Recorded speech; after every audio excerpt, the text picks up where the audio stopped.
you everybody for attending this morning's session. My name is Kristen Gallus. I'm a principal with Muse Consulting and one of the organizers of the RevEd conference. This session that you are in is titled School and Museum Partnerships and Collaboration. We have some friends on Zoom. Hi, friends on Zoom. So those folks will be also joining through the Q&A, just so that you know, and you'll be monitoring said Q&A. We're gonna have some fun. I just want to say I have to leave to get a car to get my flight out of Richmond. So I will be sneaking out about 10 to 12. So I apologize for not being here. But let's have some fun. Learn some things. Hi, everyone. Hello, people in person and also people on Zoom. My name is Marisa Day, and as Kristen mentioned, we are presenting School and Museum Partnerships and Collaboration. I first mentioned we put things on your table that you're welcome to look at and fiddle with. That is a part of a program that we do called Fall Line and Freedom, which is a program that investigates Richmond history during the Revolutionary and Federal period. So that is like our colonial content for the day. And now we're moving on to partnerships and collaboration. But we wanted to ask you guys first, because this is going to be kind of less, I mean, we're all going to talk at you, but we're going to have you guys kind of facilitate ideas as well. But we wanted to ask you guys as museums, as teachers, how you incorporate inquiry into your instruction. Does anyone want to throw out some ideas? What do you do? Yeah. So I'm a teacher. I do a lot of photographs and objects and ask kids, well, what do you think this is? Why do you think that? What do you notice about the object? Lots of seething wonders, things like that. That's great. Yes. I work in a public history institution. Museum. I don't know why I say it like that. It sounded very It sounds so formal. I work at a museum, so when we get students in for tours, we like to know what they've already learned in class and try to incorporate that by reinforcing some of the points that they learned in class by asking them about things. Well, do you already know this? Because they should have, according to the teachers, they should have already learned, like who Powhatan is, stuff like that. Yes. We use kind of similarly visual thinking strategies in the classroom to help start off our lessons to kind of have a base knowledge and just get kids to look. Yeah. So what we're going to talk about today is we're going to talk about how we do this, not necessarily in our field trips when we see students one-off where they come to us for an hour or 2 hours, but how we've incorporated this inquiry-based learning into kind of these multi-visit programs that we've done. And we have two amazing teachers with us today as well, and a teacher and a principal with us today to kind of talk about how that experience has been and how they built that into their curriculums. So as I mentioned before, I'm going to let everyone here introduce themselves. I'm Marisa Day. I'm the student programs manager at the Valentine. I'm Laura Earle, and when we were doing more project-based learning, I was the middle and high school coordinator working with the schools and the teachers as well with Donna. I've sort of transitioned to a different role, but still working with education partners. I think it's the science is next. I'm Tanea Himes. I am a school administrator. I've been an administrator for 9 years now. But you said I was a teacher. I'm going to keep that because that is my heart. That is where I am. I will always be a teacher first. And I started as a teacher in project-based learning schools, and I've just been blessed and lucky that every school that I've been an administrator at has been a project-based learning school as well. So thank you. I'm Lindsey Leeth, and I teach 6th, 7th, and 8th grade English at Orchard House Middle School in Richmond. And I'm Donna Wine. I was an English teacher for a total of 34 years. And now I am an educator at the Valentine Museum in Richmond. Yeah. So our goals for the session is we want you to learn how museums can utilize their collection in different ways to create multi-visit inquiry-based programs for schools. You're gonna learn from teachers best practices for working project-based learning into the curriculum and strategize ways of building a PBL program in your museum or your school. So really quickly, I'm just gonna kind of give you an overview of what the Valentine is, who we are, and what we do.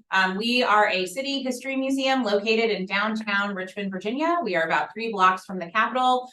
We have a really large collection. People sometimes say we are Richmond's grandmother's attic because the types of things that have been collected in the past are things that you might find when you're cleaning out your grandmother's attic. So, but they all focus on Richmond history and the surrounding counties. So those are things like we have our general collections, which is made up of portraits. We also have chairs, decorative arts materials. We have our costume collection, so clothing from Richmonders. And then we have our archives, which is photographs, ephemera, and we have all of these things. We have like 1.6 million objects, I think. And all of these things, we have some on view in our galleries, but we have even more in our archives that are accessible. And so the goal of our project-based learning is to really let students and teachers kind of dig into those materials and find things in our collection that they haven't discovered, that we haven't discovered before as museum administrators that might have some value for their experience as students. So we serve approximately 15,000 students per year. Our department is headed by our Director of Education and Engagement, Liz Riley-Brown. I am the Student Programs Manager. I have a contemporary, Jessica Delbridge, who is our Adult Programs Coordinator. And then we have about 15 part-time educators who provide our programs to students who work with students in the community. We also have a middle and high school programs coordinator. Laura was in that role previously, but has moved to our interpretive resources coordinator. So really getting a lot of that meat and that good stuff that we're exploring with students online and to teachers. She's working really hard on that. We serve students through on-site programs. So we bring students into our galleries, have walking tours of the city. We really see the city of Richmond as our classroom, right? So there's so much history in Richmond. There's so much history in the surrounding region. And there's a great way to kind of really investigate a lot of topics that are prevalent throughout American history and are also still important today. So we have walking tours, on-site school programs, and then we have outreach programs. We bring programs to students both for one-off visits as well as project-based learning. And then we also will do virtual programs if needed for students outside the Richmond region who can't come to us. And what am I missing? Bus tours. We'll do bus tours occasionally as well. Yeah. So bus tours too. Yeah, bus tours too. Yes. We also will do teacher outreach program. And I have to say, one of the things I love RevEd so much. I came last year, and this is just kind of like a plug for RevEd. And I was so inspired by the work that the teachers presented about working with cultural institutions that we were able to establish our first teacher fellowship this past year, where we were able to have 2 teachers come and work with us over the summer. We gave them each a stipend and allowed them to kind of dig into our collection all summer and work alongside us as museum educators. And we're lucky to be able to kind of continue that program. And that was all inspired by attending RevEd last year. So I love this opportunity to kind of share this year with you what we're doing as well.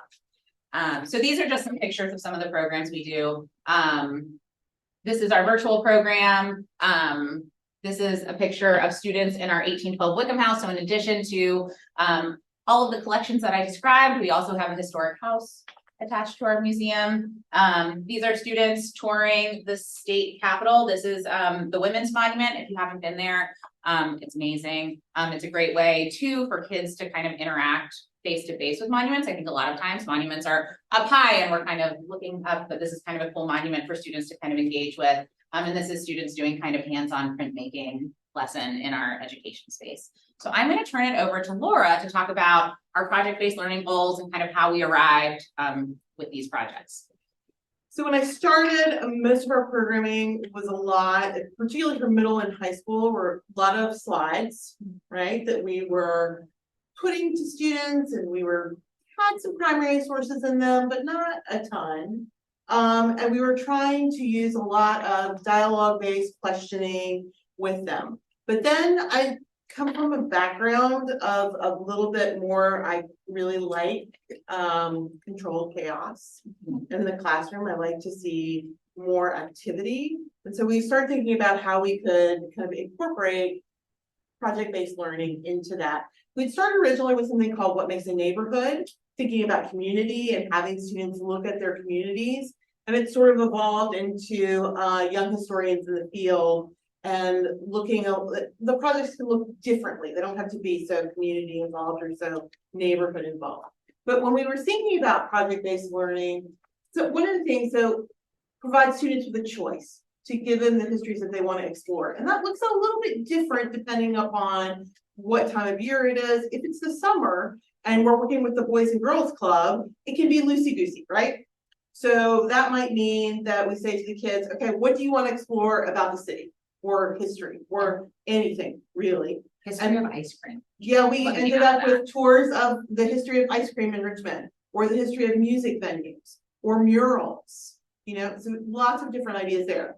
During the school year, you know, teachers and administrators want to be a little bit more structured, and that's okay too. We sit down with them and figure out what that might look like. So that might look like, okay, here's your neighborhood. What questions do you have about your neighborhood? If you were gonna complete or do a walking tour of your neighborhood, what steps might you want to include? Okay, or sometimes they're digital tours. So it's a digital tour of a specific space using Google Maps and annotating those Google Maps. Or it's, hey, it's World War II that we're doing. We're going to look at the home front and what was happening in Richmond during World War II. And what does that look like and how can they use our archives to tell that story? So that looks a little bit differently at different times, but we want to give students as much choice as we can. Utilize and highlights the Valentine collections. And then this one, I think is really the important one, is when we are talking to teachers about this partnership, investing that classroom time with us, we want to make sure that we're telling them we're focusing on those 21st century skills, right? That 21st century learner profile, whatever it is in your state, the 5 C's, the 6 C's, the 3 C's, whatever it is. Essentially what that is critical thinking skills and being able to communicate, right? So it is analyzing information, primary sources, whatever the information is. It is evaluating that information for a specific purpose. You know, what are they going to use it for? Is it valuable for their purpose? And then it is synthesizing the critical thinking skills, analysis, evaluation, synthesis, right? So that's how we sell it. Do we tag it to the particular standards of learning in Virginia? Yes, as much as we can. We do focus more on the skill-based, honestly, than the content-based, because that's an easier connection for us. But it's a pretty strong, compelling argument to why you would spend time with our museum in your classroom. Okay, sorry. All right. So what does that actually look like? It looks like this. So here are some things that you would want to think about when you, and I'm going to move so I can actually see them go through them, so that you can think about these. So what are the ideas, skills, and the SOL standards of learning in Virginia that we are focusing on? What's the essential question? What is the compelling question that we want to pose to the students, like what makes a community? If they're doing a neighborhood, based project. We need to look at what are the formative checkpoints and the summative checkpoints in the rubric. And Donna will talk about this later. We work with the teachers to create the rubric of how they're going to be assessed, because assessment is important. It's not something that we do a lot of clearly in one-off field trips, right? We don't have time to do that. Well, we do that with the teachers, but we need to do that with the children in these multi-visit projects. So they're usually about 6 to 8 visits. What kinds of resources will the museum be able to provide? Will resources be curated? You want to curate those resources, friends. I'm going to tell you that right now. If you set those children loose on a database, it's not going to go well. Do you want me to pass these out? You can, or you can wait till Donna talks about it. It's okay. Will students be doing guided or independent research? You want to guide them. Unless they are particularly advanced, particularly savvy students. Lindsey had a group that I would let them do independent research because those students were on top of everything. I mean, they were just highly skilled, highly motivated students who could do it. But you have to, the teacher knows their students. And so that's a conversation that the museum professionals and the educators have to have together to see what's best for the students. What kinds of support will the museum be providing? Are you showing up every day? Are you showing up once a week? How long is this project going to last? We have some where it's a whole semester and then the educators from the museum are just there once a week. We have some projects where our educators are there for 5 days in a row and then the project is done. What's that going to look like in the classroom? Is the timeline flexible? I will tell you that we showed up to a middle school once and the entire middle school had gone out to see Black Panther. Yeah, so I mean, we had to move our timeline around because stuff happens. Excited for them. I was like, very why did I excited. not get to go? It's a little strange when you pull up to a school and there are, you know, it's a school day and there are no children there. And you were like, why? What kind of technical support do your students have? We have done this without technology. Quite frankly, it's better with technology. It just makes it easier for the students and they stay more engaged, but you can do it low tech. And how will the students showcase their work? That's pretty important, right? So is it a showcase with the parents? Is it a PTA night? We've had students conduct walking tours for parents on a PTA night. There are special showcases that they do. You all had a like night at the museum for the whole school. So that's kind of some of the things to think about when you are thinking about a project working with a museum school partnership. It is truly a partnership, and these things need to be worked out ahead of time, you know, to establish what the actual project is, but then establish whose responsibility is each part. Okay, now I'm gonna stop talking. I think it's you. Perfect. Before I go into here, I want to make sure that everybody understands my passion and hopefully it goes into you as well. As a teacher in a project-based learning school, I've had the pleasure of teaching every grade K through 6, except for 2nd grade. I heard 2nd grade's where it's at, but I didn't have that luxury of teaching 2nd grade. And there we were able to put together so many projects. I've taught in mostly Title I schools. And if you know in Title I schools, that engage and explore piece is really important. You got to get the kids engaged. They have to be able to have connections with what they're learning, or else it's not going to stick. They have so many other things going on in their life that what you're talking about in learning how to learn about a river, that's not important to them right now because they have other home insecurities, food insecurities that they're dealing with. So how do you make it important to them? You have to engage and explore with them. So like we did, I remember in 2nd grade, we were learning money. So my friend down the hall, her son's birthday party was coming up. We're going to plan a birthday party. Y'all have to, here's your list. They interviewed her son and he wanted dinosaurs. So he got dinosaurs. They called bakeries. They looked up Party City. They had to create their budget and learn how to add and subtract money through that project. Some really cool projects that I've done with my schools. I was in Norfolk, Virginia, at the Academy for Discovery at Lakewood, and there we had our teachers they had to do a project every quarter. 6th grade, they read a book called A Long Walk to Water, and they communicated with the CTE department, and so they learned how to make water filtration systems.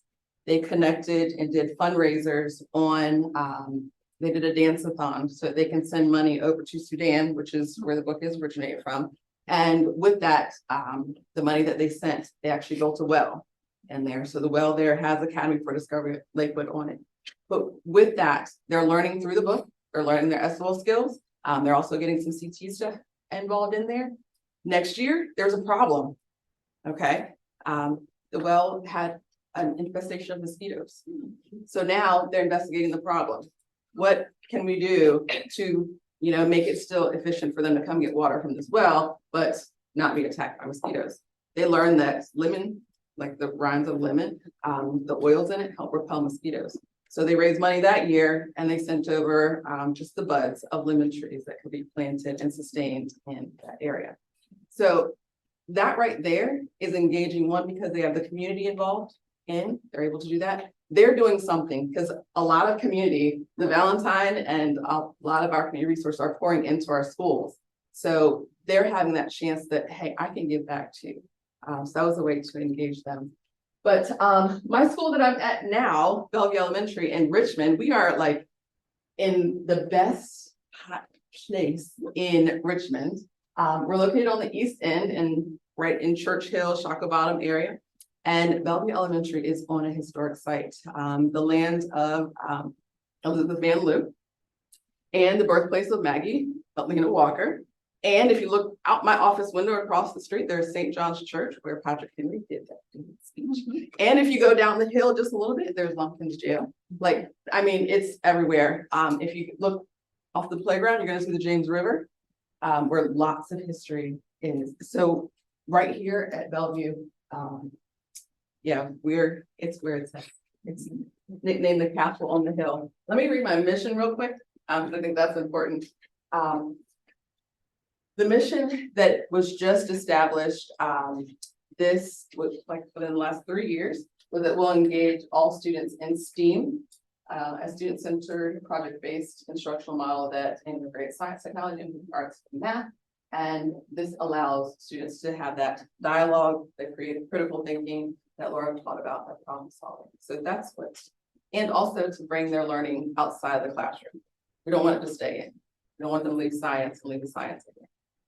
But we have the opportunity to rebrand our school, and we rebranded it as a STEAM school. And in that process, being very transparent, we had some behavior issues in our school. And I was like, we're not going to go into being a STEAM school rebranding with these type of behaviors. So I thought it was really important to know where our kids came from. And my connection with the Valentine helped me understand that Fulton area, where my kids are from, before the renewal was a really thriving African-American community. And my kids needed to know that. You need to know where you're living, where you came from, so that you can, you know, really pour back in. So our partnership with the Valentine, our first project was creating the Bellevue Story Museum. So the Valentine came in, and this was a year-long project where we, each grade level had a particular stand, like kindergarten, they were doing past and present.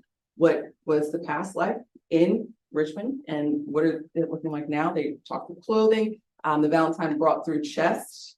What do you call them? Just the treasure? The learning trunks. The learning trunks. The learning trunks. And then the learning trunks, the kids, that's the engage and explore. They got to take out the clothing and decide what it looked like. I learned that pockets weren't sewn into clothes. So all the way up to 5th grade, where they're talking about some of the famous leaders that came from our area. So it was important for them to know their area, their landmarks, things like that. Last year. Do you want to say what the museum looked like before? Oh, yes. Because we had the Valentine had also helped with that museum. Yeah. So From the 80s, maybe? Yeah. So when I first got to Bellevue, I knew that my population was about 96% African American. And when I walked in the tour of the school, I get to the museum area, and it is just, see this wall right here?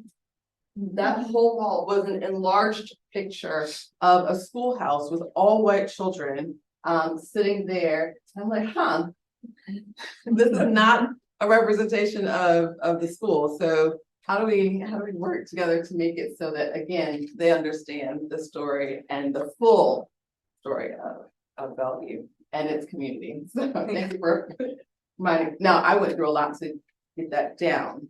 We had a lot of community that was involved with putting that picture up and putting the previous museum in the school together. So it was a lot of work, but we came up with something grand that supports everyone and is very inclusive.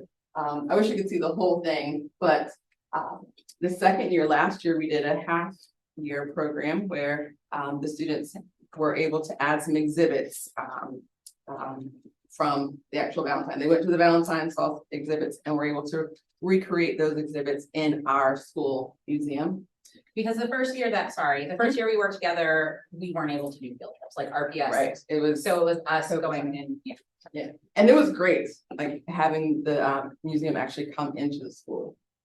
And they brought the Calvary, y'all, and this year, super excited, not excited how it came about on student advocacy. So there, last year, we had to end school early because there was a school shooting in Richmond.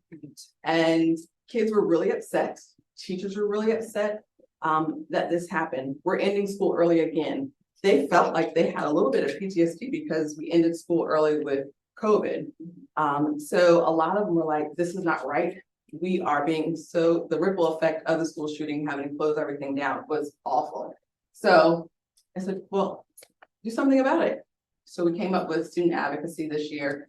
So they're going to study the leaders that are in Richmond and be able to work with the Valentine to study those advocates and be able to come up with their own something that they're passionate about. Not necessarily gun violence, but there's a science exhibit at the Valentine that they'll be able to go and see. 5th grade and 1st grade will partner together and they'll come up with something that they're passionate about. It could be air quality. It could be, hey, we need to have video games at school. Whatever they want to advocate for, that's what they're going to do. Their project is to create some type of visual that goes with it. The Valentine Museum also has great partnerships in regards to sources like the Art 180, like other community people that they get in touch with. So that's Bellevue. And that's how our partnership came about, and I'm super excited, and I hope that it always comes to an end with the night at the museum for us. We have a big event. And the night of the museum event, the first one we hosted when Ms. Hines revealed the museum was, you were out because I know I was were sick, and then I was sick last year, so we've never actually been to one together. But it was such an incredible community event. Our superintendent sent out this event to area schools. They put out a red carpet. There were other community organizations out on the playground at Bellevue serving food and also like doing like picture shows and posing kids into historic photos of Churchill. And it was like not just students were coming to this event Richmond is a very still segregated city, and so as Ms. Hines mentioned, a lot of the students are from the Fulton neighborhood, so there were families from Fulton coming, and then also family members and people from houses nearby coming to the school, and then there were like teachers biking over from other schools in Richmond to see what Bellevue was doing because it was such a big deal, I think, and it was great. Like, and the Valentine taught the kids how to be the docent too. So it wasn't us teaching them; it was the kids were the docents that thing. So awesome. Thank you. thank you.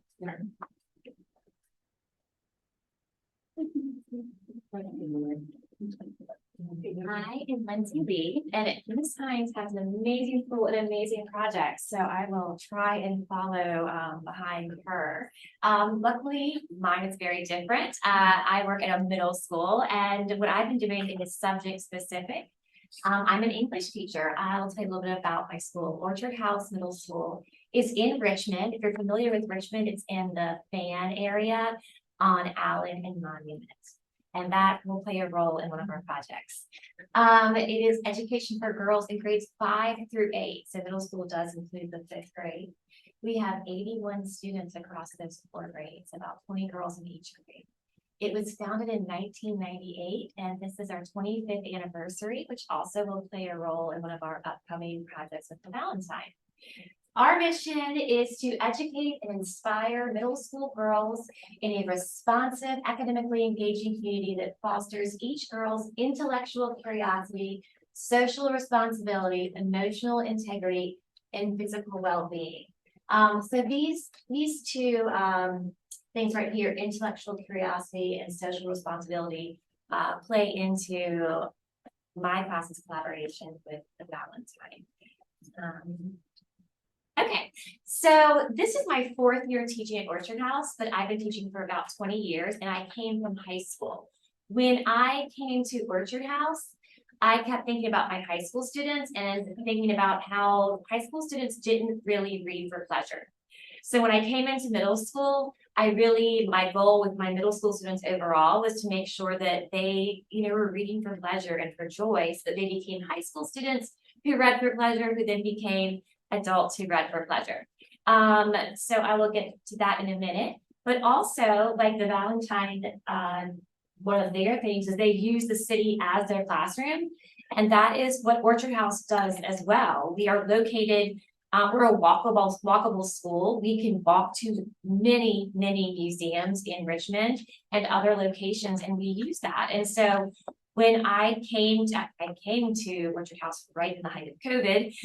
So as I got used to Orchard House, I began exploring the city with my students and using it in my English classroom. The Valentine gives me that opportunity to make connections between the city and my English curriculum. So specifically, I like to connect works of literature with my students' world and community. And that is what makes it interesting, right? That's what kind of piques their intellectual curiosity and makes them want to delve into it and make those connections. So specifically with the Valentine, let me explain the structure of our class a little bit. I teach 6th, 7th, and 8th grade English, but in 8th grade English, the girls have a chance to also take an additional course, which is honors 8th grade English. And so if you would like to take that course, you take it in addition to English 8, and you meet once a week during lunch. And it's kind of an independent study where we touch base once a week. So that is the course that I choose to collaborate with the Valentine. So we have very limited time together. So what we do is in English 8, we read A Raisin in the Sun. And then in honors, I always pair our texts. We read a book called Pride by Eddie Savoy. Anybody's familiar with the author or the book? It is a wonderful book. It is like a modern remix of Pride and Prejudice, but it is a contemporary young adult novel that takes place in Brooklyn, and it's fantastic. But both of these books, what they have in common is that they deal with urban and racial issues. And so we make these connections to Richmond and our city and our community. And we look at different kinds of issues within that each year, which I just did. Okay, so here are some of the things that we have looked at.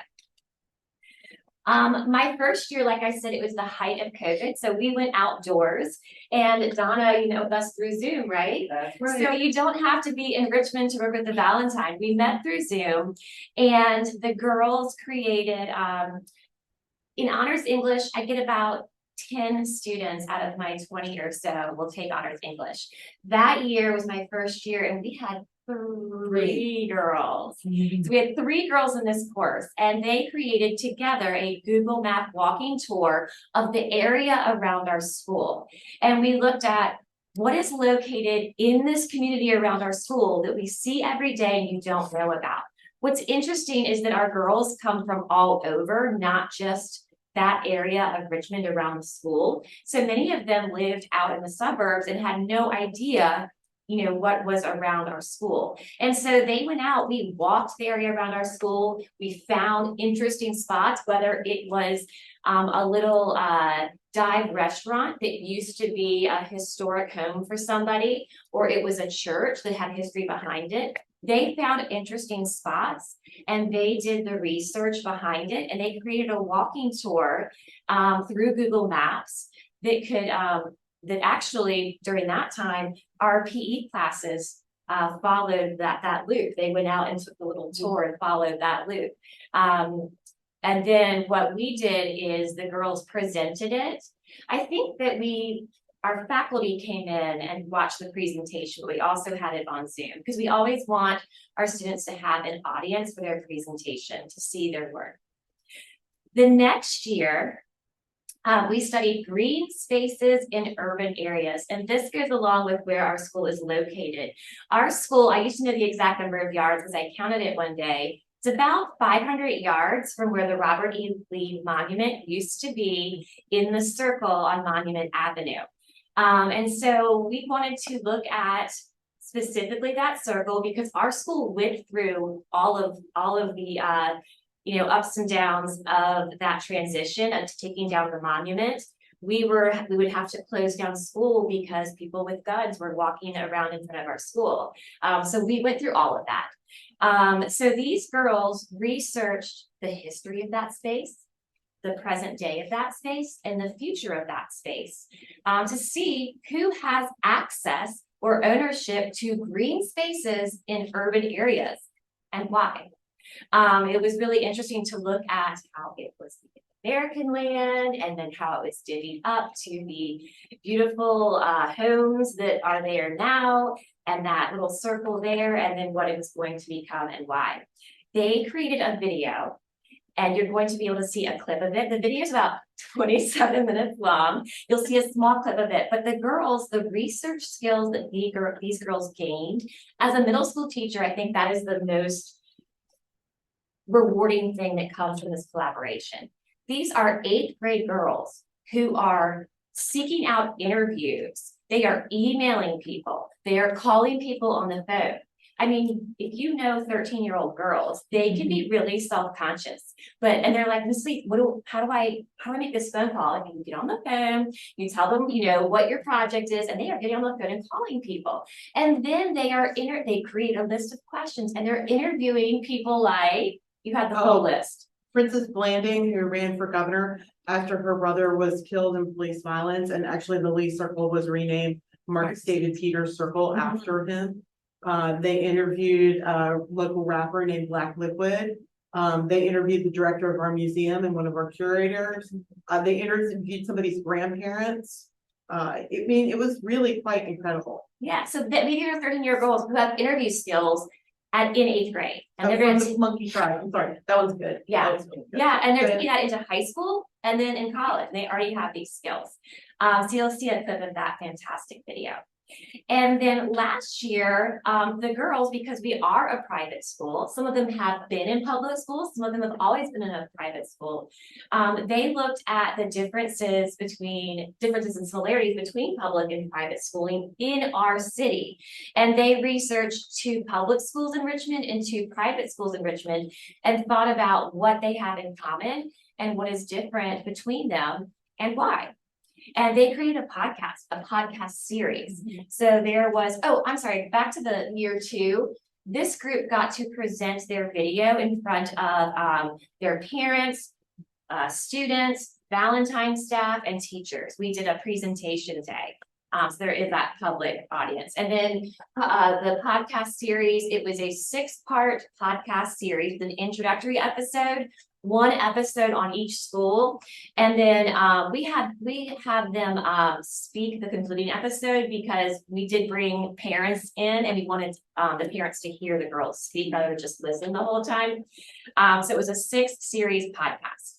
And then this year, because it is the 25th anniversary, similar to Ms. Hines' original project, we hope to create a museum exhibit for the 25th anniversary of Orchard House Middle School, thinking about where have we come from as far as our school and our community and where are we going.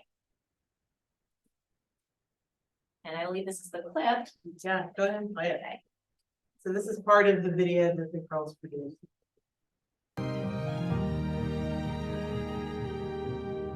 The next day, I went back to the statue and ended up running into one of my friends, and we decided to do a photo shoot together. And then that photo kind of went viral, and it started this movement with people speaking out about their stories in dance, and us just kind of wanting to create a safe space for everyone in dance. And that's kind of how Brown Ballerinas for Change started. I'd say for me, I hope that it made people feel like they can really do anything and that they're really never too young to speak out against what they believe in. And also that you have a voice, but you can advocate doing other things without using your voice. Obviously, we chose dance. And I just think our website and organization in general is just really good about having a safe space for everyone. I think that was our major thing that we wanted to achieve. The movement, it kind of made it something that became really important to me. And I had been to a protest before, maybe when I was a lot younger. and probably really didn't understand what was going on. But I think 2020 was really a wake-up call for a lot of people. And for myself, at least, I think it was just really great to see what people could achieve if they kind of all came together. And I also think that it's when Richmond was really unified as one. And I remember the statue, and just like, it's now called the Marcus David Peters Circle, after the statue was removed. And it was kind of like right before the statue was removed, they changed the name to that. But it kind of became this like community area and this place for people to like garden and play basketball, and it just kind of like turned something so ugly into something that was like actually great for the community.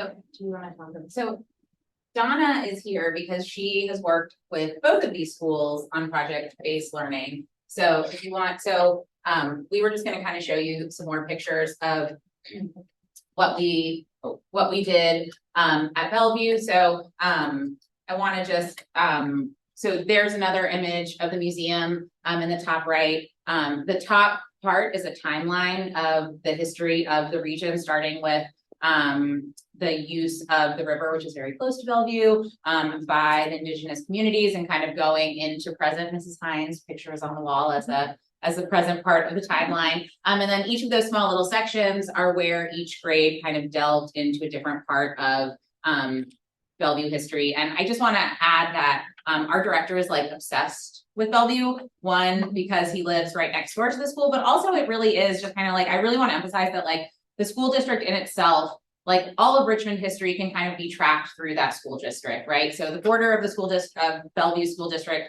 starting at the Shaco Slip, African Burial Ground, Lumpkins Jail, we have Patrick Henry's church, St. John's Church, and then going into Fulton, this really historic, thriving African-American neighborhood that was deemed as blighted in the 1960s and entirely razed. So like a lot of lost history there that students are not aware of and that we want them to make them aware of. So Ms. Hines also incorporated, I'm just like her STEAM day. Do you want to talk about your STEAM day that we had that day? To bring in, to add part to the museum, we wanted to add a technology piece in it. So Marisa had connections with VCU and their 3D printing. So we had a drone day. So they brought out the drones. We had a big celebration and did a count off when the drone went up to take the big picture of the school. And so we have a nice 3D print of the drones. We made it a PBIS thing too. Any student that had done well, they have a action figure made for them as well. Yeah, so VCU came and scanned students as well at the school. And then these are pictures of students working as tour guides. So we brought 3rd through 5th grade in and worked with them to this past year. And so these are photos of the students working in the museum, and their little tour guide stories, Ask Me a Bellevue Story. So that for night at the museum this year, students were able to kind of share their stories with everyone. And then I just wanted to show you a picture of the structure that was on the original site of Bellevue, which was the Van Loon Mansion. Is anyone familiar with Elizabeth Van Loon? She's a Civil War spy. She was a Civil War spy. She was known as Crazy Beth in Richmond. She spied for the Union. She secretly freed all of the enslaved individuals that were owned by her family in secret and sent them into the Richmond community as spies to gather secrets. After the Civil War, her house was turned into, after the Civil War, she was named postmistress of Richmond. She also, her house is the site where Maggie Walker was born. And after she died, her house was turned into a sanatorium and then torn down, and they built Bellevue on site of the house, on that property. And there's rumors among the teachers that Miss Lindsey is still walking off. But I'm going to turn it over to Donna to kind of talk about working with both these schools and best practices and what you have to share about your experience. All right.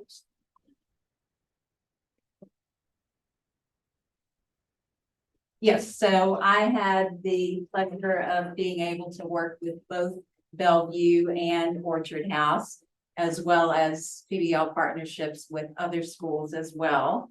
And so I'm going to talk to you a little bit about best practices for PBL with students. The main theme of all of these is what you see right there. Break down students' tasks into manageable steps. Laura mentioned earlier that if you're expecting to go in and just turn students loose to do research, it's not going to go well. So you have to curate things and break things down. So for example, with Bellevue, each time that I met with the fourth graders, that's who I was in charge of for that project. I started off by saying, how do we tell the Bellevue story in a museum? I wanted them to remember that that was the goal of the entire project. And then we delved into what was their role for that particular day. What were we going to take a look at? So, for example, when we had the session where we analyzed primary sources, this was our goal question. What can we learn about two colonial period history makers connected to the Bellevue neighborhood by looking at primary sources? So that brings me to my first bullet point. You need to circle back each session to review the larger goal and then to set goals for each individual day. At the end of each session, go back and have students share what they have accomplished during that block, and then give them a preview of what you're going to do next time. Secondly, provide guiding questions for students' research. So you've already seen some guiding questions for Bellevue, and I want you to think back to the video clip that you saw. Lindsey had realized that her students were going to need some guiding questions to help them to zero in on that green space that we were talking about. And each group had a different aspect to look at. So that particular group responsible for the video clip, here were a couple of the guiding questions that we used for them. What were some of the ways in which people reclaimed the land around the Lee Monument and the Lee Monument itself? Give many answers to the previous question. Who was involved in reclaiming the space? Who might have felt unwelcome in that space before May 2020? How did people feel about the reclamation of the land around the Lee Monument? What were some of their viewpoints? Again, give many answers to these questions. So those were the guiding questions that helped those girls arrive at the video clip that you saw. Another group examined the history of the Lee Monument, and they looked at primary sources from the day of the monument's unveiling in 1890. And there were two newspapers in town at the time, the Richmond Dispatch, the white-focused newspaper, and the Daily Planet, African-American newspaper. And as you might imagine, the editorial comments in those two newspapers on that day were quite different. And so the girls examined those primary sources in preparing for the video that they made. So I have some of those questions up here. What was the tone of the articles in the Richmond Dispatch on the day of the Lee Monument unveiling? For this and the next question, think back to the primary sources activity you did with Laura Bird Earle, because she was the one who did that with them. And what was the viewpoint of the editorial by John Mitchell Jr. in the Richmond Planet about the Lee Monument unveiling? And how does his viewpoint differ from the tone of the articles in the Richmond Dispatch? Next, you should use graphic organizers. So the graphic organizer that I have on the screen here is one from Collegiate. That's a private middle and high school in Richmond. And what they did was a tour of Richmond neighborhoods. Each group was assigned a different Richmond neighborhood. And we gave them binders to look at. And I'll talk a little bit more about how we came to the idea of giving them binders. And also Laura is bringing some of those around so you can take a look at them. But what we had them do was look through the binders and start to pick out what were some of the stops on their Google Maps tour that they were going to include. And we had them fill in this graphic organizer before they actually went to put those stops into Google Maps. I used a graphic organizer with the Bellevue 4th grade students. After we had studied many of the people and places in the neighborhood, we did a KWL chart. So graphic organizers are very helpful in this process. Next, practice analyzing primary sources. So we talked a little bit about that already. There is another primary source on this page that is related to the Monument Avenue project that we talked about before, and that's over there on the left. That is a plan for Monument Avenue, the William C. Allen edition. That was one of the primary sources that that group looked at. And this last one about the binders, I need to give a little bit of explanation for that. So we had mentioned earlier a project with a teacher at Swift Creek Middle School in Chesterfield County. She's the one who does World War II in Richmond with her students. And we've collaborated with her for many years. And the first year that we did, a colleague of mine at the Valentine created these very extensive electronic folders with information from the Valentine archives and additional information. And then we passed those electronic folders on to the teacher and she made them available to the students. And then when the students actually got started researching, we realized that they were entirely overwhelmed by what was in those folders. And they were simply Googling for information about Richmond in World War II. So they didn't find out too much. So eventually we came to this idea of making binders with representative information about the topic. And that way they could have something in hand that they could flip through the pages. They could take a look at some of the resources that might be available to them. And then we made them fill out a planning sheet before we had them go any further.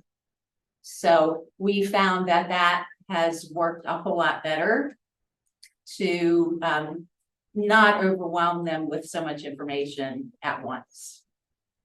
And finally, we talked about this earlier, also include a rubric. We always collaborate with the teachers that we're working with to find out what skills they want to have assessed.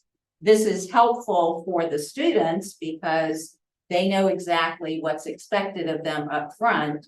And it's also helpful for the teachers because they are the ones who have to grade all of those projects. So having a good rubric is very helpful.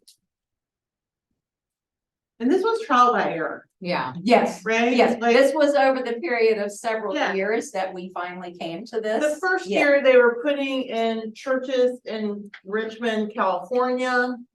They were like, I mean, it was just crazy. We were like, where are they getting this stuff?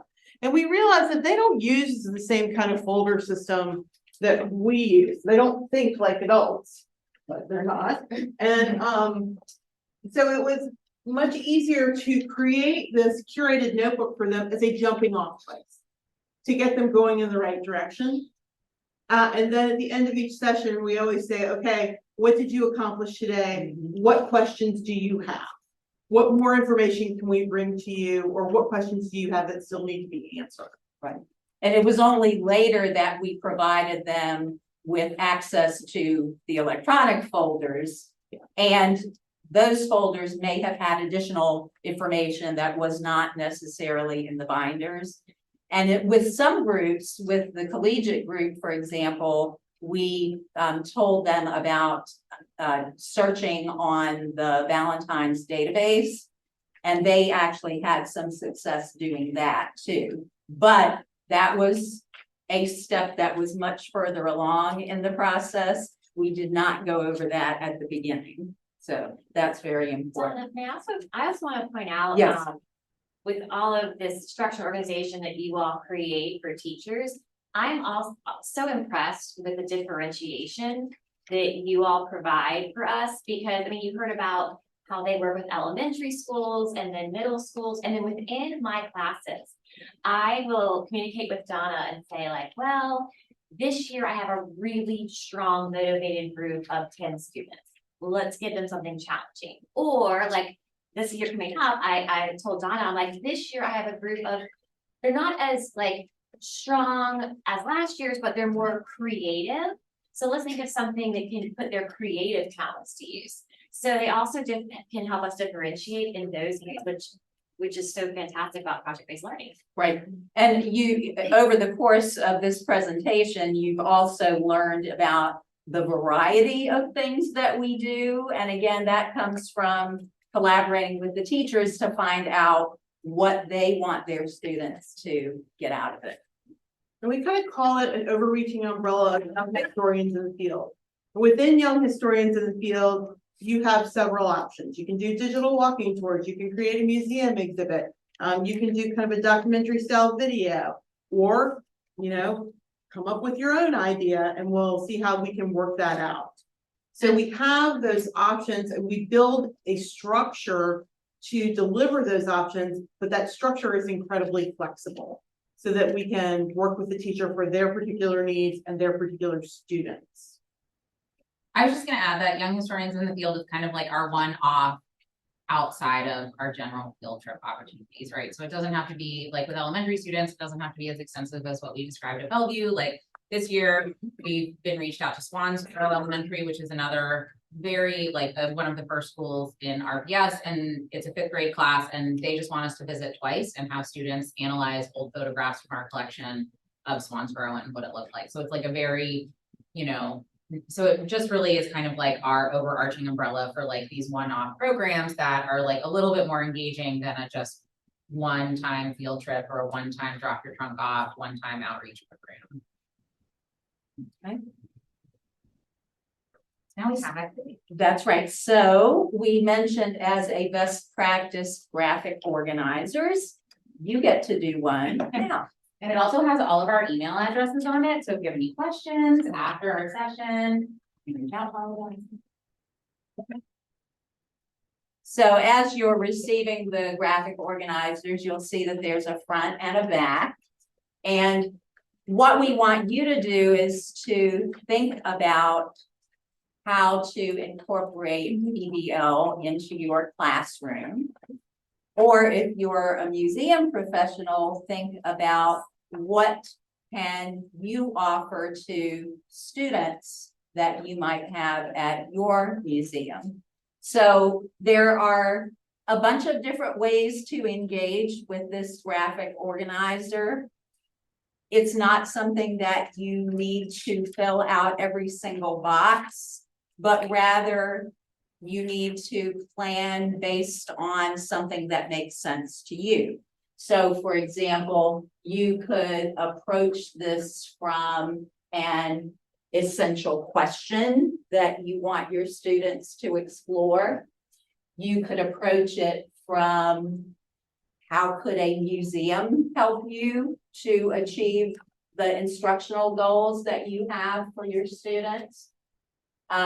You could think about research about the community and how that could fit into your classroom. Your instructional objectives. You could think about what final project do you want your students to create. You could talk about topics or themes that you want to investigate. So lots of different possibilities, different ways to use this graphic organizer. But what we would like for you to do is to think about this, fill it out whatever way makes sense to you. And also please collaborate with others at your table or at other tables, because talking about this, I think, will give you a lot of good ideas. I think I uploaded, I thought I uploaded the new one. Do you want me to open it in Canva? The one with the examples on it? Oh, we don't have those. Yes, this is it. Yep. So we will be circulating around to chat with you and answer questions that you may have. And I think for the people online, if you just want to look at the questions and think about it and maybe put some of your thoughts in the chat, that would be great. And I can kind of monitor that. Okay.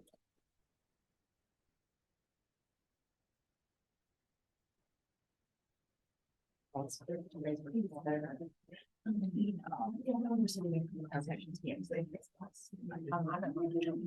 cool.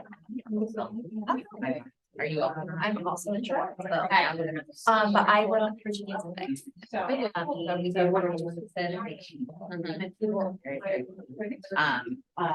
thought about project-based learning?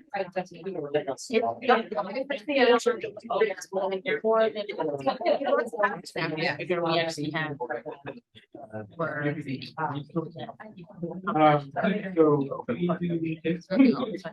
We've actually been programs about Yes,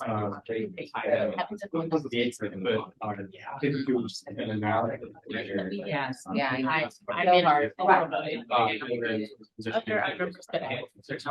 yeah, that's so many.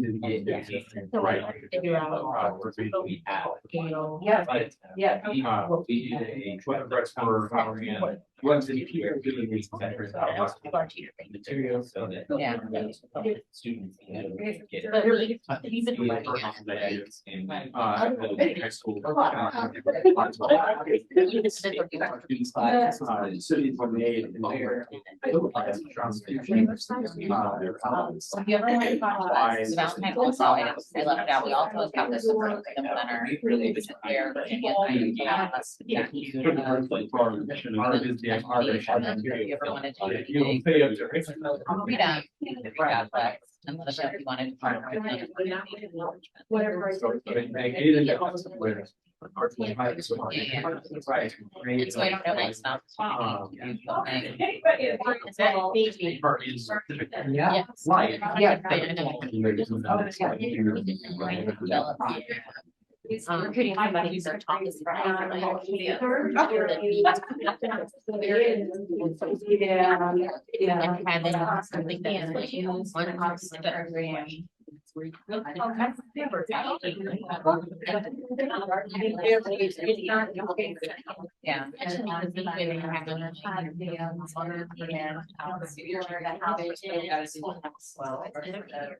So that maybe as I'm sitting here. Yeah.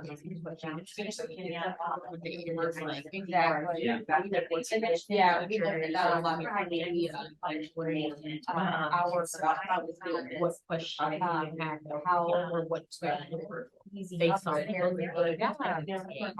Obviously,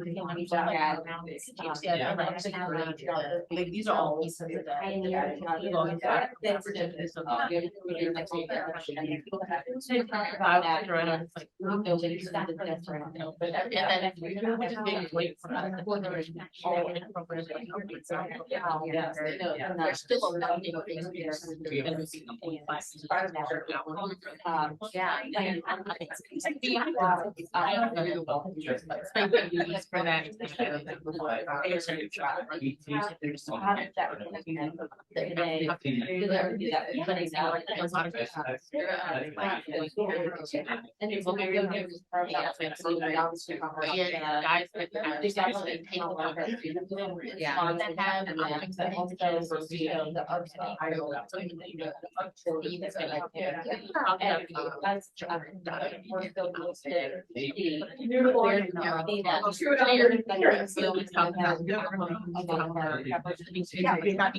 What are you trying to do? So, My work with We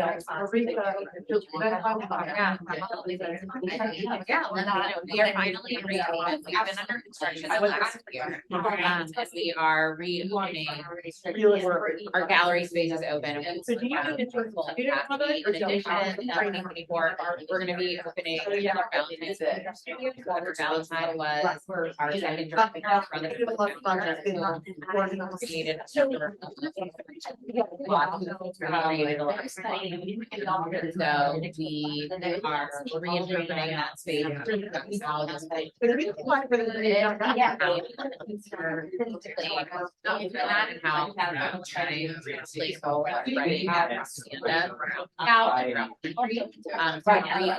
that space and kind of talk about monuments more vividly. So that'll open in, we're having a big,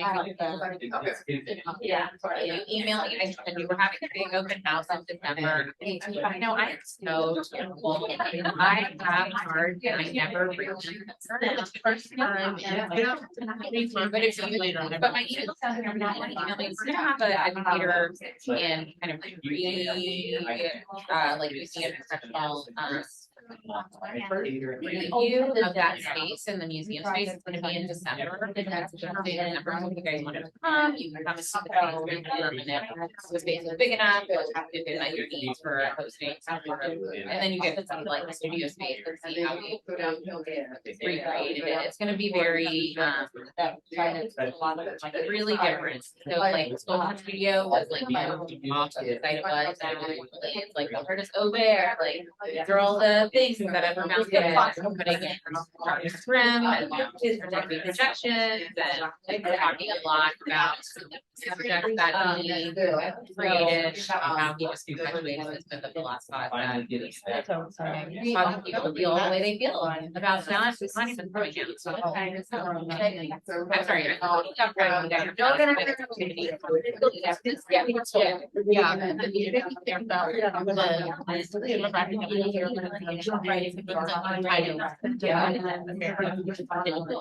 sorry.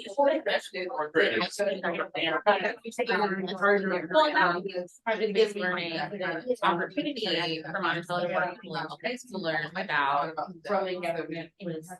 Thomas Jefferson and the contested history surrounding his legacy. I was thinking about some like you could. Yeah, we would love to do that. I mean, that is what. Oh, yeah. We've done it on a very small scale. It already got melted. Like, did it get melted? Okay, because I've been, I want to go off on social media and I follow,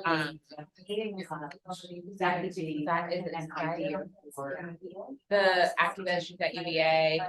I follow her on Instagram and she like had posted about it, but I like was like, wait, should I mention on social, like, but it happened this week, right? I'm not. And that, well, I was also thinking about. But we're not in the, so.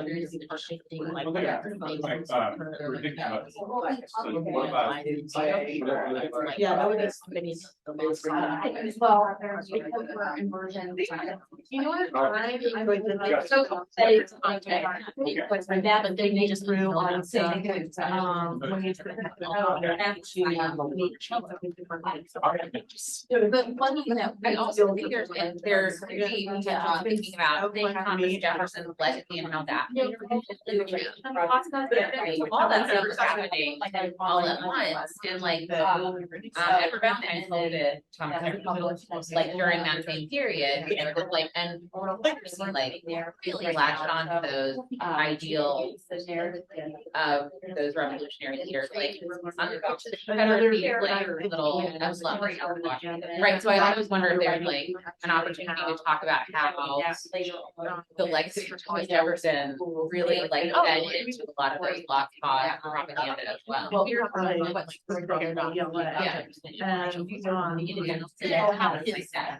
and that's what for us, for me, it's what we've talked about.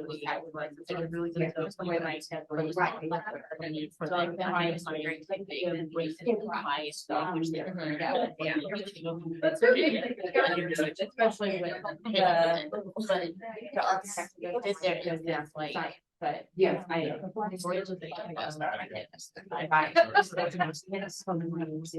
Yeah, and then. But I kind of like to do. Very. English. Writing, other creative.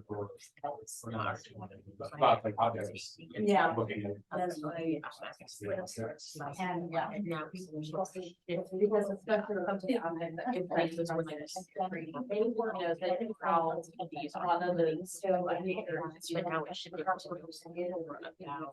They told their history and ways and they just not. Look at an object and look. Yeah. And then you come and then they can say right at page here. So context is should consider like. Yeah, exactly. It's super. And it would be so especially. I suppose I wrote there, Especially my teachers because they come and they're really stressful with it. Yeah. And they blast. They do, but Jefferson Davis is, I'm sorry, I'm just like. No, we have Jefferson Davis dad. Yeah. They fast in our galleries, the one that pulled down Monument Avenue, and it's really interesting because there's two Jefferson references on the statue itself, because Jefferson Davis, like, standing on a pillar with books on it, and his hands like outstretched, and on the pillar is a sign. It's like founded in 1776, and then last year, I think he won the Falcon better at the end of the timeline. So it's like, No. yeah, it's like really, and you don't see that timeline, and Edward Valentine still did this Yeah, that's. thing, and like, but you don't see it when it's up high on a statue, but it's like, it's down in our galleries on its back, it's fading back in and paint all over it. It's like this timeline, like Edward Valentine is directly referencing Jefferson's writing of by his culture and his creating, especially Right before COVID and So. and we did research on monuments, but it was right February before I do. we shut down. They were researching the outline of London. They were researching the statues on London. And then they went and saw the Rivers of War statue at BNFA, which I love the contrast of the Rivers of War with those statues. So that was really great. We suburban and students. I get to stay and I get to do. And then everything, like all that, right after that, it was crazy. Yeah. So I'm just starting with town. started in New York. Okay, cool. Raceway. Wow. Yeah. That's cool. Do you do any private learning? Just So reading it with I Yeah. Yeah. We don't do any outreach right now because, so during COVID, we had a lot of like restructuring and, so I kind of built our entire school program. So we have, you know, we have new staff and stuff like that, but we were completely focused on field trips, and we were offering like 16 different options for field trips, and we had 12 members of staff who had time to like learn all of these things. But, you know, as people moved on and we took on more people, we can't keep that. That much people there had to do it well. So right now I'm trying to focus on doing a few things. It's something that I really want to do. I'm like, so many ideas. We don't do any kind of like peer engagement development. Like we, have not gotten to looking at any of this stuff yet because we're just trying to get a better relationship. How long?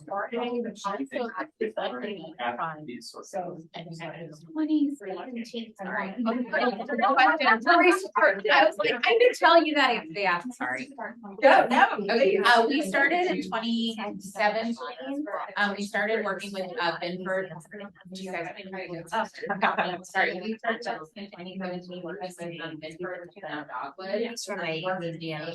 There,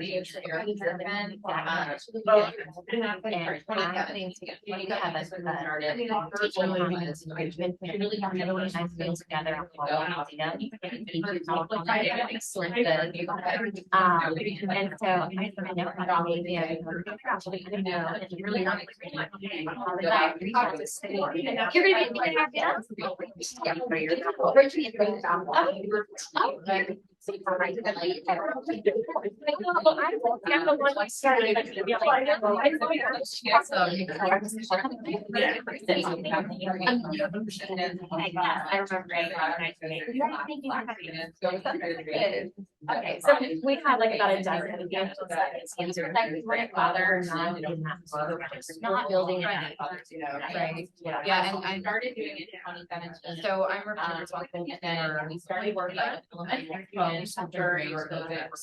After school programs, our summer program, which is less of a camp and more of like an apprenticeship. Like one of the last small cohort of kids who come and Do you want to work together and we'll have this conversation? So,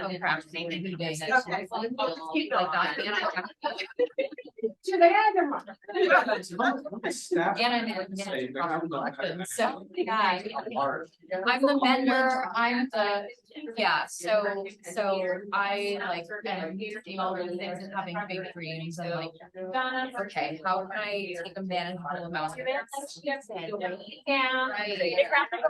Right, yeah, so, I mean, it's been something before, but turning it over to Mark and the leaders who can do it, I don't know how many you feel like and not any hours. Well, it depends on, you know, what the project is and how much. Yes. That's interesting. People are initially the hours is not kind of say, want to take for you to coordinate the budget in comparison to like. The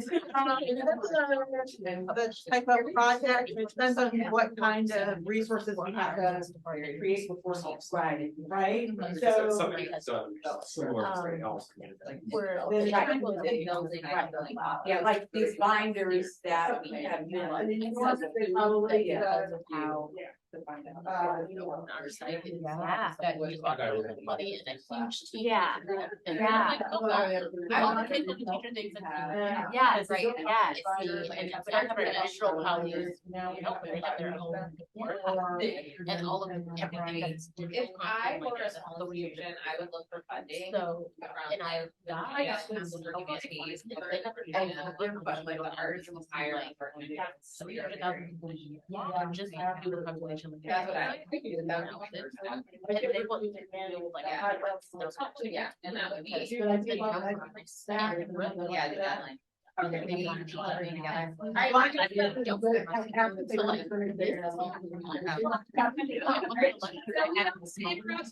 wonderful conversation, because I know everyone's having such a nice time connecting with each other, and hopefully this is offering like a glimmer of people connecting and thinking about ideas. But does anyone want to share out like a glimmer or an aha moment they had about their institution or their school and how they could kind of make project-based learning a part of their programming, or just something that spoke to them, or did nothing speak to you and it was just the worst hour? I'm just It's fun, wasn't it? Fun. That's why you love us. You love us. We're your favorite. I kind of have, it was a dual thing, as I just sort of had this idea of something that would be great with high schoolers that I would have to really sell for a lot of our stakeholders. As you were talking about this concept of monuments, and Valentine is doing two things: partnering with another institution, because we are, even though Monticello is very well known, people always assume that we have a large team and can do all of the things, but like many institutions, like our stakeholders are more consumed with, even if it's a short field trip, get more numbers, and it's less about something that is consistent and sustaining for the students, and more so of like finding 10,000 more kids, even though you already get 40,000 or 50 next year. But if we were able to partner with another place to where maybe the first part of, if it was a 3-day thing, the first part was with us and the second part was with somebody else. And one idea, because we don't get as many high schoolers, because they do want something that is the more in-depth experience, and coordinating like high schools going off site because it impacts more than just the one class, of looking at this concept of monuments and sort of the shift of talking about Jefferson's connection to a lot of monuments that were sort of those call back to the Civil War lost cause era monuments that we see communities removing them, and even in Charlottesville. But we also see a shifting of like hearth that's gone up at William and Mary. UVA has their memorial to enslaved people, and even Monticello this past Juneteenth unveiled our contemplative site that has all the names of the enslaved people at Monticello. And how that could be a conversation, is something for students to research about the concept of memory and memorialization, and the shift of reasoning of like those monuments that have gone down, but other structures that have recognized the gaps in history that have been there for so long and are resurfacing.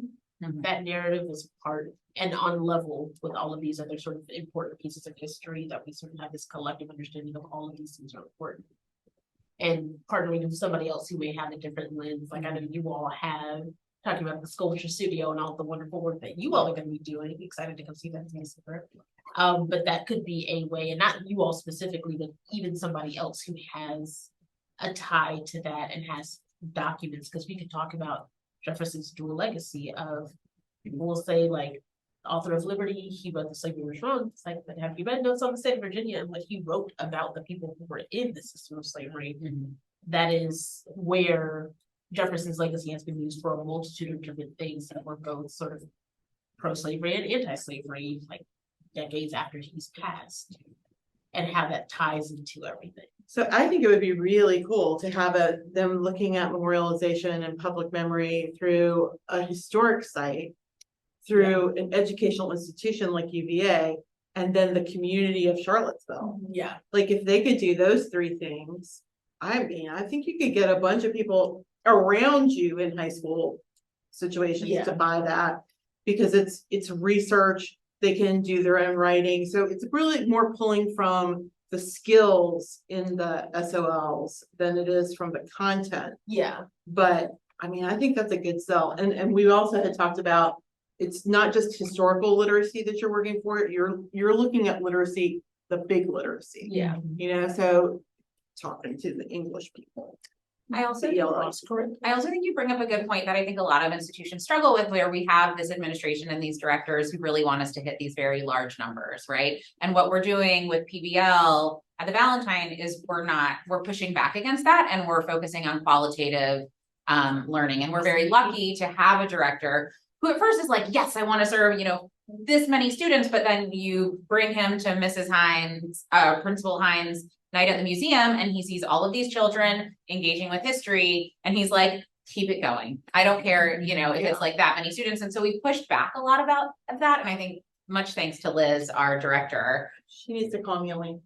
Oh, yeah, you should. Oh, we're good friends. Yeah, you need to call me Elaine Yeah. and talk to her about that. So I just want to throw out to you, one of the ways I handled this when I was at Ford's Theater is that if you can position your intensive programs as your R&D arm, and then your goal, so you're looking at it research and design and development, right? And then your goal is to identify, I was just talking with Laura about that, what are the products, the best practices and products that we can create out of that, that we can then make available more broadly? Because you're not gonna ever be able to serve everyone as intensively as you're working with Orchard House and Bellevue.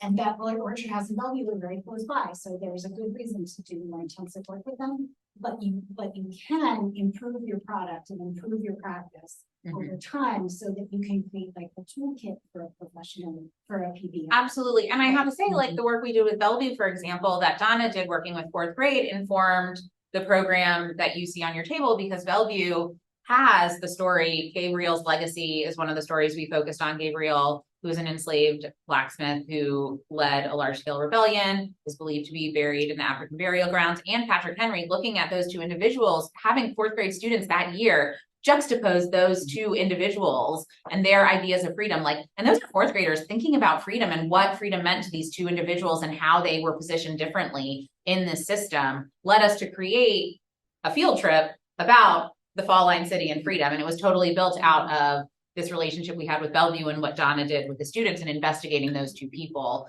that kind of existed in the same space at the same time. And just using that language of we're doing research and development, and out of that are coming products that we're gonna be able to scale is something that executives and boards really understand. Anyone else want to share out? Well, I've just been thinking about applying this to our own work at the Hampton History Museum, and you had an excellent question about like the staffing, what's required, the work, as far as practically creating these programs. And of course, like y'all have been doing this for years now, so that accumulates, those resources build on each other. I've just been sort of thinking about what resources we have already available to us, even if we don't have, the manpower or some of the funding to immediately jump into some of these big projects. What do we have now that we can utilize in these sorts of projects to get students interested, to work with, create sort of a framework for which we work with teachers and schools, especially in like a local context. And that's one of the ideas that, as city museums, getting kids interested in learning about their immediate surroundings, like what's the history of the place that you're from. Just like remembering myself in school, like they don't teach you local history very much. No. You don't know too much about the place that you're from. So I've been really thinking about like how we can use those resources and sort of build that sort of knowledge base in the students. I will tell you, one of the things that I do is I look back at past exhibits and the archives of those. Yeah. Because that is a rich resource that's already been curated for you. Yeah. And a lot of our exhibits are based on questions that I can then mold into essential or compelling questions. Usually the questions that are associated with exhibits are a little too specific, and I need to pull them back to a higher level. But it's a great place to start, right? Because we all have those archives of the past exhibits that we've had. So that's a rich resource for you to kind of delve into. Another question. Philadelphia and Kentucky. We're talking just about where do you get started? Like, how do you begin the partnership? And once you get started, how do you make sure you're recruiting, especially when you have a small staff? So we talked a lot about that over there, and just finding that school or that administrator particularly that is very open-minded and willing to help bring that in and help you find that teacher, or find that teacher that really teacher just wants to do that just wants to do that. But if you have a school already in mind, talking to that administrator, and that administrator can point you in the direction of the teachers that are ready for something on the lines like this. And I think we met with you connected, because you reached out to us. I met Bill. Because so we have a director who loves teachers and will, like, if you ask him to do something for teachers, he will do that thing for teachers. And was he doing like an orientation for new RPS principals? Is that what it was? Yeah. Or something? Yeah. So we had a chance to go to the Valentine and walk around, and I met Bill, and Bill is full of life. If you ever come to the Valentine, make sure you ask for Bill. But he's full of life and he's just funny, and he connects history to a way that you can really understand it. And so just had a conversation with him, which connected us to the education department at the Valentine, and that's how our amazing partnership has gotten started. And I just responded to an email. Yeah, we were talking about redlining, weren't we? Yeah, that's How it started. Yeah. Like, yeah, I don't know. I think teacher professional developments and Yeah. No, it was social media. I know what it was. It was an Instagram post Ah. that somebody asked a question on, and Lindsey responded to it, and then it was a question about redlining, and then I was like, I could talk to you about redlining Richmond all day long. And Oh my God, that's right. it was on Instagram. Isn't that funny? I don't remember what the original post was. Yeah, it was red, and because I wanted to do red lighting with raising the sun. Yeah, and I was like, And then look where it is. yeah. well, thank you guys so much. Please reach out with any questions. Our notes are at the bottom of that sheet, so Yeah, if you they want to can. reach out with any students. All 5 of us are listed there, so if you have questions off record for Ms. Hines or Ms. Leeth, you can reach out to them. I'm sorry I cannot use their first names. I'm working really hard on that this weekend. But our emails are on there too. Let us know if you need to touch base. My email's there, Laura's email, Donna. Reach out and let us know. Don't be a stranger. Thank you all. Thank you.